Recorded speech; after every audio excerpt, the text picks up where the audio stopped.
The Denver Broncos.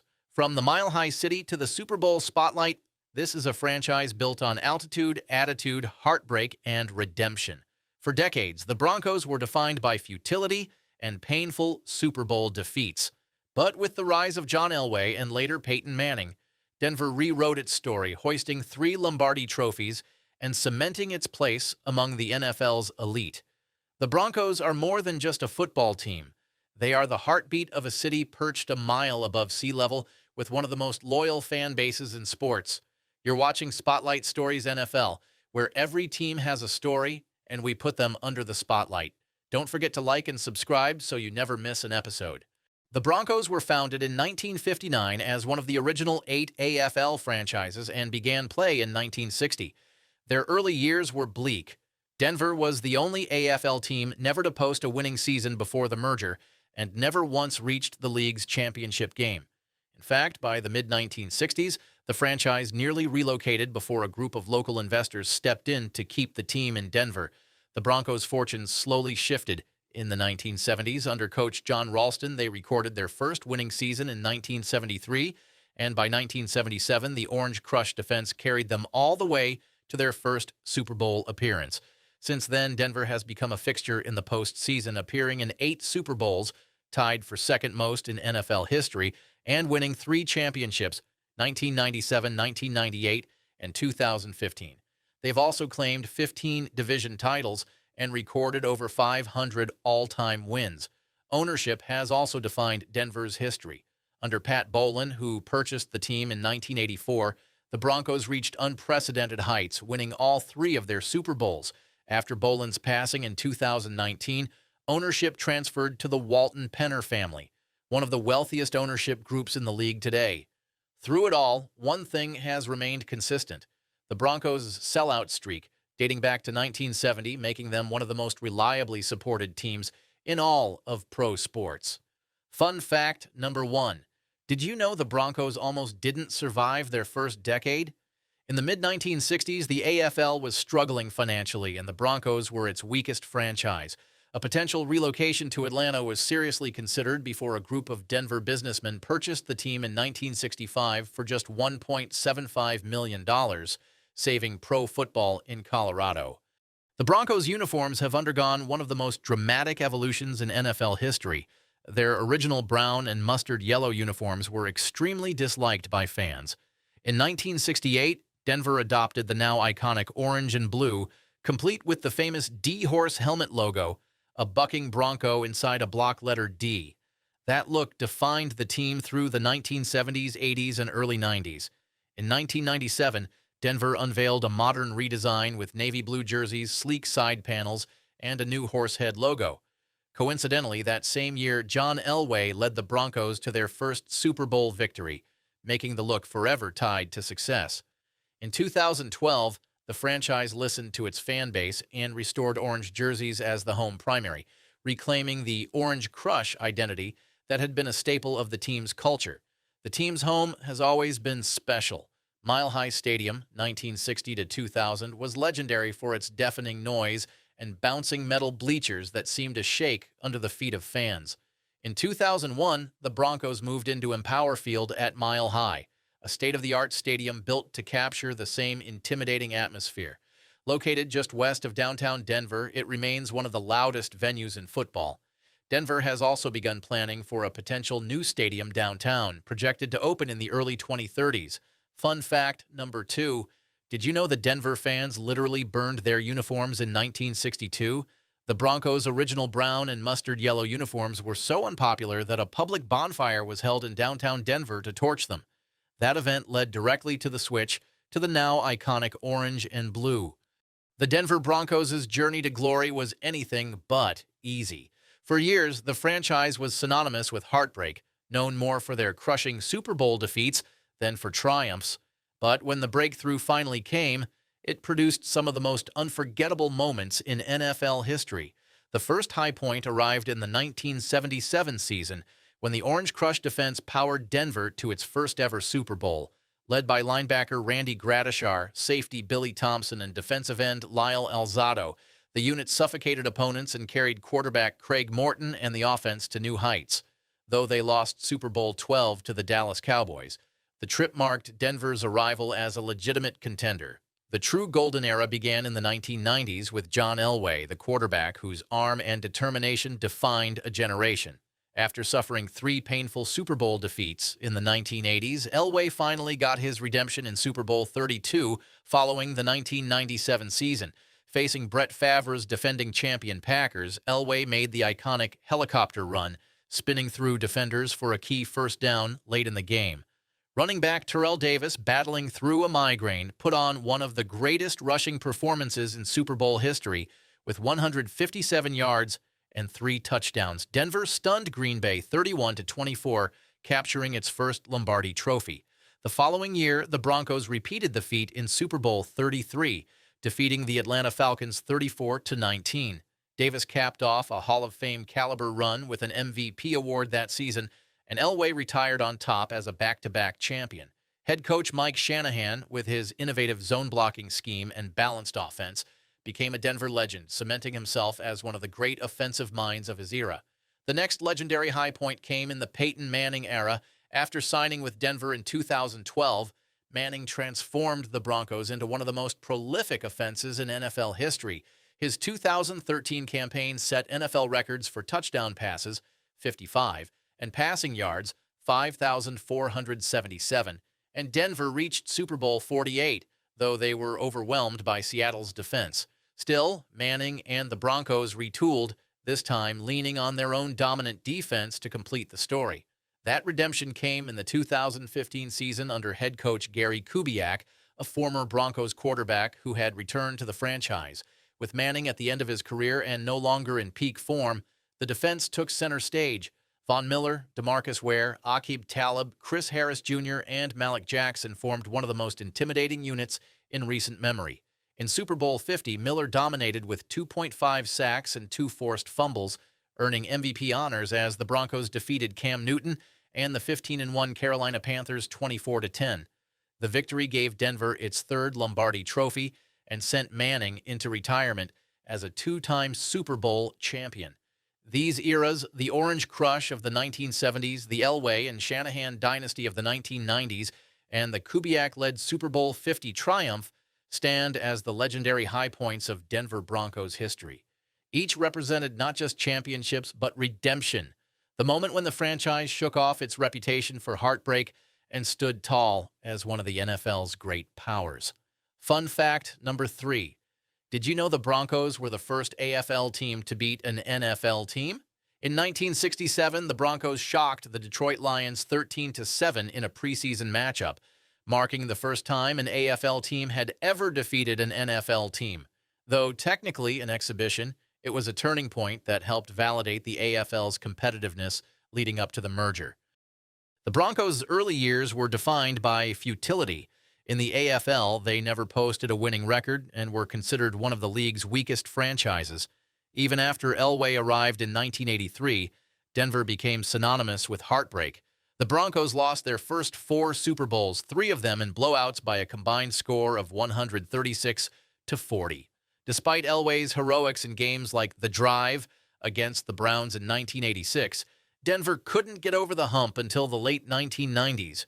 More recently, the post-Manning era has been one of the darkest in franchise history.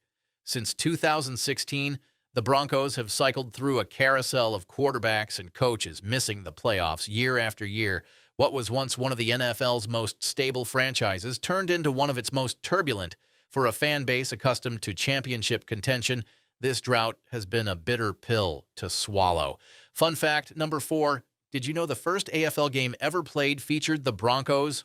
On September 9, 1960, the Denver Broncos faced the Boston Patriots in the first-ever AFL regular season game. Denver won 13-10, giving them a small but historic claim to football history despite their early struggles. The Broncos' all-time icons include some of the greatest to ever play the game. John Elway, the face of the franchise, delivered back-to-back Super Bowls and later returned as an executive. Terrell Davis, though his career was cut short by injuries, left an indelible mark with a 2,000-yard season and Super Bowl MVP honors. Randy Gradishar, leader of the Orange Crush defense, finally earned his Hall of Fame induction in 2024. Steve Atwater, the ferocious safety, was the enforcer of the secondary.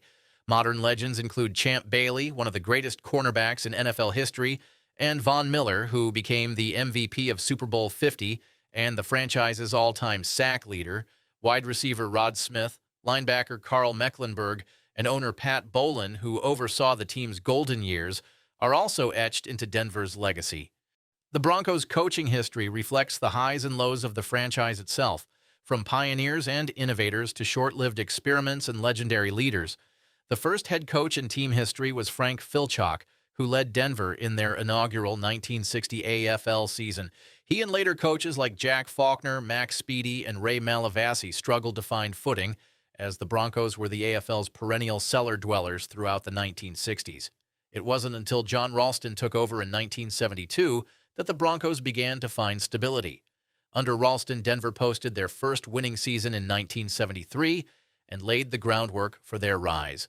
The breakthrough came under Red Miller, who was hired in 1977. Miller's fiery leadership and reliance on the Orange Crush defense propelled Denver to its first Super Bowl appearance in the 1977 season. Although they lost to the Dallas Cowboys in Super Bowl 12, Miller cemented himself as the man who put the Broncos on the map. In 1981, Dan Reeves was hired, beginning one of the longest coaching tenures in franchise history. Reeves guided the Broncos through the John Elway era, reaching 3 Super Bowls in the 1980s. While Denver lost all 3, Reeves' steady leadership built the foundation for eventual championships. His often tense relationship with Elway, however, eventually led to his departure in 1992. After Reeves, Wade Phillips served briefly as head coach from 1993 to 1994, producing competitive teams but failing to reach a Super Bowl. The true golden era began in 1995 with the hiring of Mike Shanahan, the most successful coach in Broncos history. Shanahan's offensive brilliance, coupled with Elway and Terrell Davis, led Denver to back-to-back Super Bowl wins in 1997 and 1998. Shanahan remained through 2008, compiling 138 wins, the most in franchise history, but he never returned to the Super Bowl after Elway's retirement. Following Shanahan's departure, Denver entered a turbulent period. Josh McDaniels was hired in 2009, but his tenure was marred by controversy and poor results, ending after less than 2 seasons. John Fox brought stability from 2011 to 2014, leading Denver to 4 straight division titles and a Super Bowl appearance in 2013, though it ended in a blowout loss to Seattle. His replacement, former Broncos quarterback Gary Kubiak, delivered immediate results by winning Super Bowl 50 in 2015 behind a dominant defense and Peyton Manning's leadership. Kubiak retired after the following season due to health concerns. After Kubiak, the carousel continued. Vance Joseph, 2017 to 2018, and Vic Fangio, 2019 to 2021, were both respected defensive minds, but neither could solve Denver's quarterback instability, and playoff berths remained elusive. Nathaniel Hackett was hired in 2022 amid high expectations with Russell Wilson, but his tenure lasted less than a full season, ending in one of the shortest stints in franchise history. In 2023, Denver swung big, trading for Sean Payton, the Super Bowl-winning former coach of the New Orleans Saints. Payton was brought in to restore discipline, rebuild the offense, and develop a long-term quarterback solution after the Russell Wilson experiment failed. Now tasked with guiding rookie quarterback Bo Nix, Payton represents Denver's latest attempt to recapture the consistency of the Shanahan and Kubiak years and perhaps deliver the next great era of Broncos football. Fun fact number 5. Did you know Denver once had a horse named Fury as its mascot before Thunder? Long before the beloved Arabian Stallion Thunder became a game day tradition, the Broncos experimented with a live horse named Fury as their mascot in the 1960s. The idea didn't stick until Thunder debuted in 1993 and became a mile-high icon. The Broncos entered the 2025 NFL Draft focused on adding playmakers on both sides of the ball while shoring up depth across the roster with their first-round pick at number 20 overall. Denver selected Jody Barron, a versatile cornerback out of Texas, known for his physicality and ability to play both outside and in the slot. Barron projects as an immediate contributor to a secondary already anchored by Patrick Surtain II. In the second round, the Broncos addressed their backfield by drafting R.J. Harvey, the dynamic running back from UCF. Harvey's speed and vision make him a threat both as a rusher and receiver, and he could push for significant snaps early in his rookie year. On day 2, Denver added more offensive firepower with Pat Bryant, a reliable wide receiver from Illinois who brings size and strong route-running skills to complement Courtland Sutton and Marvin Mims. Later in the third round, they turned back to defense with Syvion Jones, a defensive end from LSU. Jones's length and power give Denver a developmental edge rusher who can rotate in and eventually grow into a starting role. In the fourth round, the Broncos doubled down on pass rush help by selecting Quay Robinson from Alabama, another explosive edge defender who brings depth and competition to the defensive front. Special teams got a boost in the sixth round with the addition of Jeremy Crawshaw, a punter from Florida with a strong leg and excellent hang-time ability. The Broncos closed out their draft in the seventh round by selecting Caleb Lohner, a raw but athletic tight end from Utah who offers intriguing potential as both a blocker and pass catcher. Overall, analysts praised Denver's draft as a balanced class that combined immediate contributors with long-term projects. With Barron strengthening the secondary, Harvey adding juice to the backfield, and multiple young pass rushers in the pipeline, the Broncos addressed critical needs while continuing to build around their young quarterback, Bo Nix. Looking ahead, the Broncos' outlook hinges on the development of Bo Nix. If he can take the next step under Sean Payton's guidance, Denver's offense could finally find stability. The defense remains a strength, anchored by Patrick Surtain II, one of the league's best cornerbacks, and an improving front seven. With Courtland Sutton locked up long-term and Marvin Mims blossoming, the receiving core looks promising. Vegas projects the Broncos at 7 to 8 wins, placing them on the outside edge of the playoff picture. But if Nix accelerates his growth and the rookie draft class contributes early, Denver has the potential to surprise in a crowded AFC West.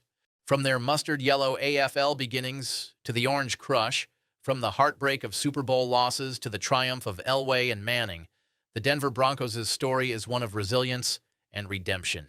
Their fans have filled Mile High for over 50 years, through glory and futility alike, making them one of the NFL's most loyal followings. The question now is simple. Will Sean Payton and Bo Nix usher in the next great chapter of Broncos football, or will Denver remain trapped in its post-Manning purgatory? For Broncos country, the wait for another Lombardi has been long, but hope remains alive at Mile High. Don't forget to like and subscribe to Spotlight Stories NFL, where every team has a story and we put them under the spotlight.